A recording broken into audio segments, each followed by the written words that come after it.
Hey everyone, Fo here, and so in today's video, we're going to be looking through some of my footage throughout the year that showed my journey with having sensitivity, sensitive skin, and allergic asthma, and me trying to style my hair. Because of those sensitivities, because of those allergies and that asthma, I've been told to stick with fragrance-free or unscented personal care. And you can imagine that that is quite difficult with me having tight curls and afro textured hair. And so I document a lot of my journey with that. I've documented a lot of my journey with that. And so I wanted to share that with you all just to look back over the year and just see where we are now, and also to look over any other relevant footage from the past. So let's go ahead and dive right in. So I thought it would be best to start with a flashback from 2020. Well, I am cute and I am stuffy. These are the consequences of me using a product with strong fragrance, a fragrance that my body cannot handle. Now let's move forward into the present 2023. It is 11 o'clock at night on February the 3rd, and woo, it has been a night trying to style my hair. I did start feeling a little spicy in here. So the issue with this night was I was already not feeling good, but I washed and restyled my hair like 3 or 4 times, which I wouldn't encourage anyone to do. That was terrible, but I was pushing myself so hard because I wanted a styling combination that I could take to the salon with me and my stylist do my full service. I just wanted to be able to go in and relax and get a full service done instead of being limited by the scent issues. So in this clip, I had tried one fragrance-free product, and I was trying to see how it reacted on my hair. And if you want product resources, those are in the description. So I was trying to see, did it dry my hair out? And so this might be a good practice for people that are trying to combo things. Maybe try one thing by itself and see what it does. So when I found out the product didn't dry my hair out, but it helped with applying, smoothing, possibly other products in my hair, I started to combo it with other things. And I noticed that it did cause some slight flaking. So I knew that I needed to make adjustments with application. But I was just observing my results. And so me putting together ways, techniques, and products for how it styled my hair, it took weeks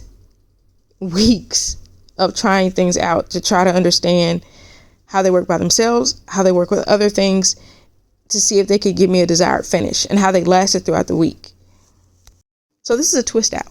And at one point I remember talking to my girlfriends and saying, wash and goes are too expensive for me because of the special fragrance-free botanical gels and things that I need.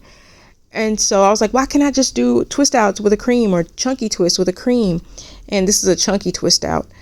What I noticed from using creams back to back to back, and I do not apply cream on my scalp, is my hair loves a good cream.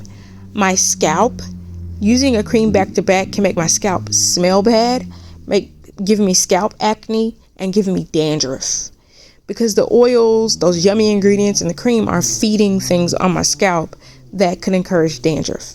So what I have to do if I'm going to use a cream is stagger it. So one week use the cream, the next week use something that's not as rich or doesn't have as many oils and butters, like a styling gel for a wash and go.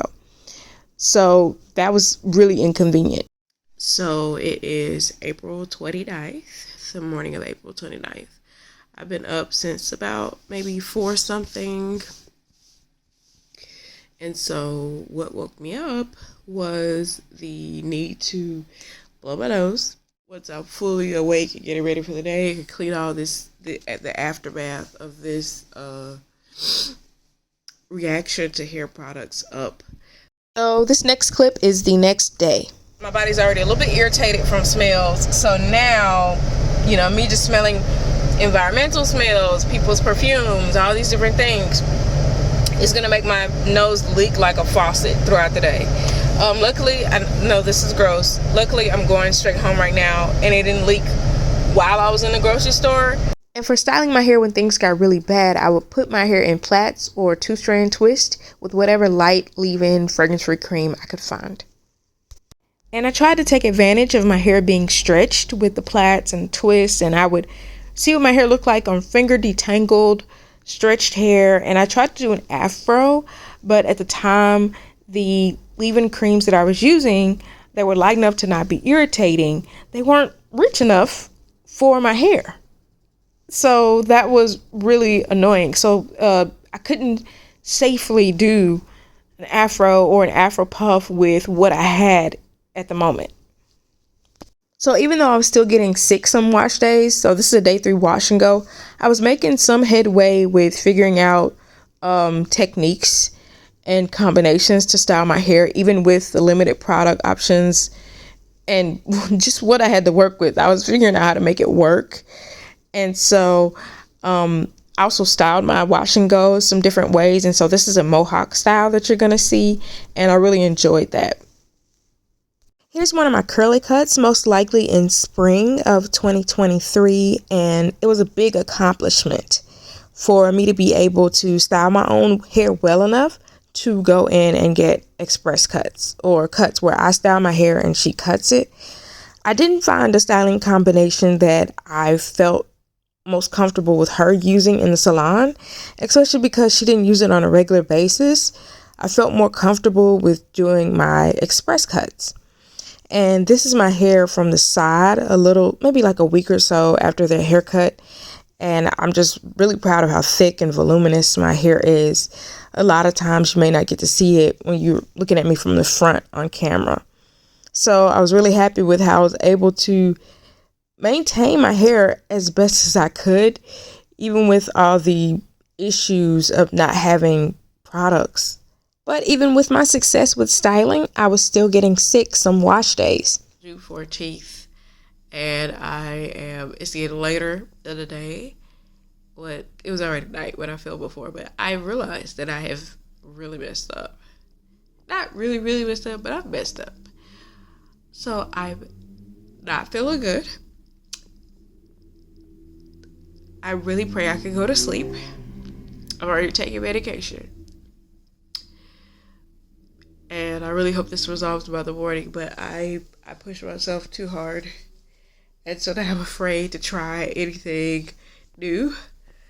So I was dealing with this balancing act of trying to create an awesome fragrance-free routine while at the same time trying not to upset my sensitive skin or my sensitivities. So even some fragrance-free products can upset those things.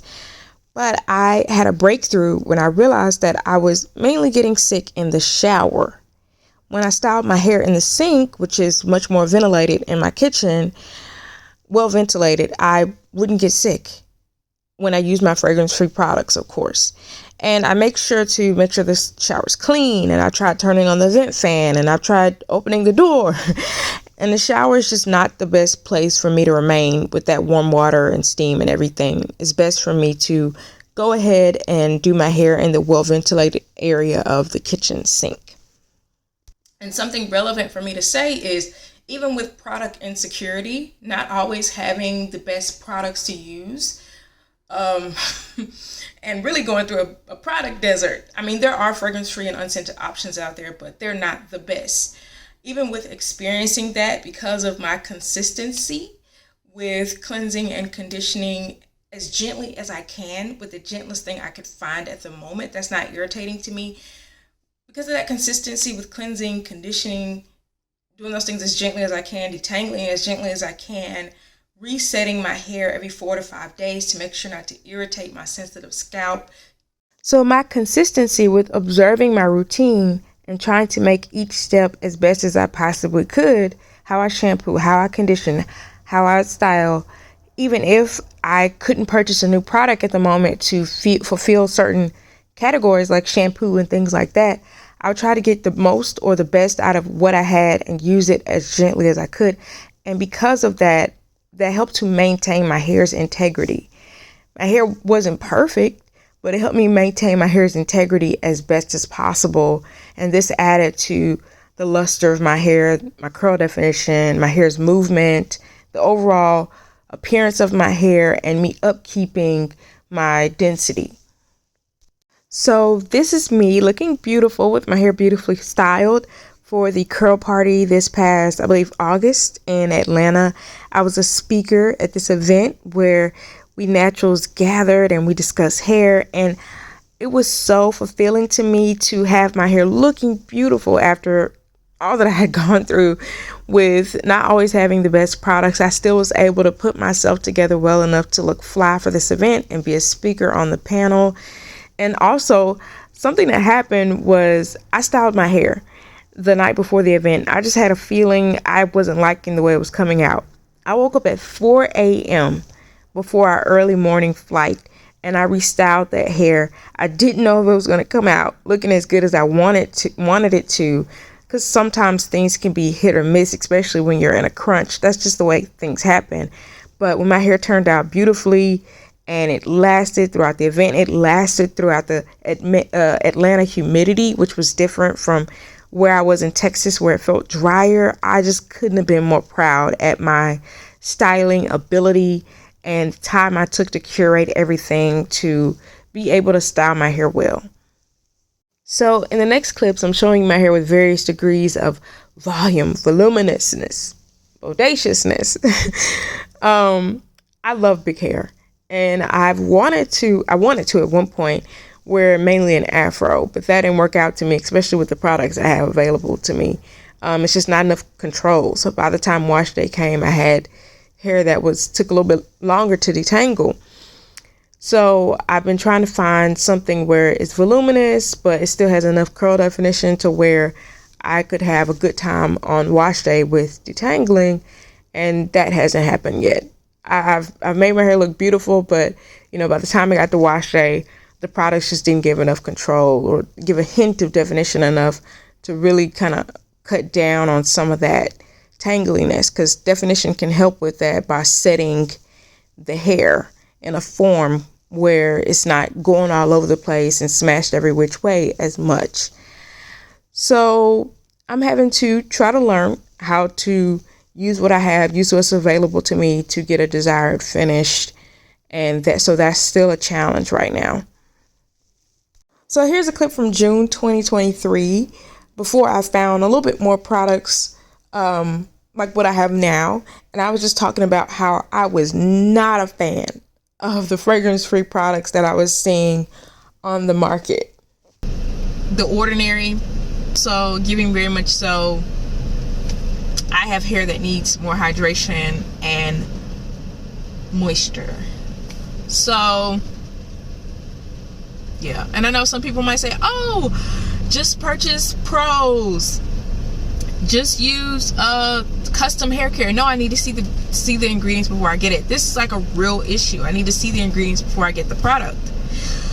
And so there's that with the checks the custom stuff off the list, pros and function of beauty and that sort of stuff for me. Other people, their issue might just be fragrance free, and it may not go as far as mine looks like it goes right now. So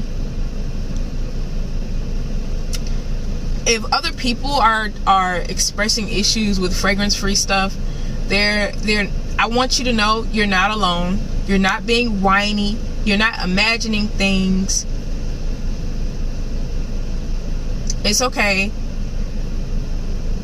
We're gonna figure this out.